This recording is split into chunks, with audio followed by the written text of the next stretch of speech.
Gloire à Dieu, alléluia, gloire à Dieu. Nous bénissons le Seigneur pour le souffle de vie qu'il ne cesse de nous accorder en ce jour. Bienvenue à 1 minute de prière de ce mardi 18 février 2025. Aujourd'hui, le Seigneur a mis en mon cœur le désir de partager avec vous ce passage de 1 Pierre chapitre 2, le verset 21, que je lis au nom de notre Seigneur Jésus-Christ.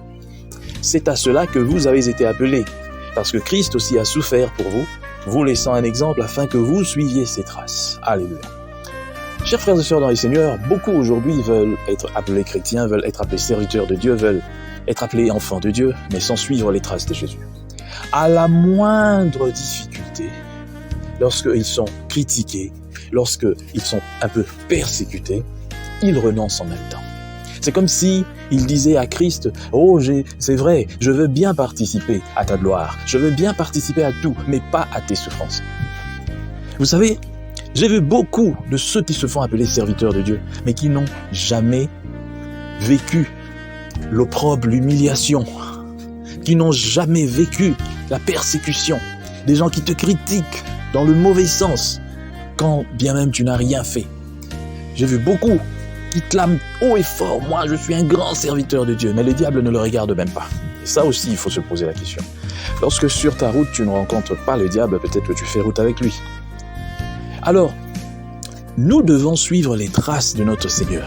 Si lui a été mal compris, nous serons aussi incompris. Si lui a été maltraité, nous serons aussi maltraités. Et si lui, il a la gloire, nous aurons aussi part à ses gloires. Tu veux prendre part à la gloire de Christ, mais pas à ses souffrances. Tu n'es pas normal.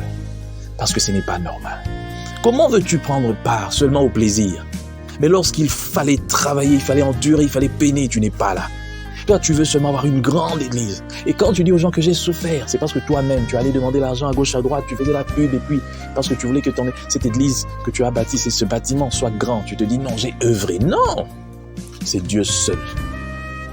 Dieu seul qui conduit son œuvre. Et je le répète encore comme je l'ai dit il y a quelques jours. Si tu t'enorgueillis par rapport à une église, bâtiment, je dis bien, à un édifice que tu as construit, et tu te dis, voilà, j'ai fait, ça veut dire que tu n'as encore rien compris. Parce que tu peux construire le plus grand immeuble que tu veux, et puis les gens viennent là pour, entre guillemets, prier, mais sans aussi réelle présence de Dieu. Ah oui, tu peux même donner le nom présence de Dieu, mais sans que Dieu soit là. Ah, je ne critique pas l'église de la présence de Dieu, mais c'est juste un exemple. Donc, c'est pour dire que tant que tu ne prends pas part aux souffrances de Christ, ne viens pas nous dire que moi, je suis serviteur, je suis non. Il y a beaucoup de gens que je vois qui ont enduré. Le diable les a tellement persécutés. Le diable ne peut persécuter qu'une personne qui représente un danger pour lui. Toi, tu ne représentes pas un danger pour le diable parce que tu es son complice. Il se sert de toi pour distraire les gens. Parce qu'il sait que toi, quand tu as du succès, ah oui, celui-ci, c'est vraiment un élément. Il va distraire les gens. Je bénis le Seigneur pour tous ces hauts faits. Je bénis le Seigneur pour cette parole.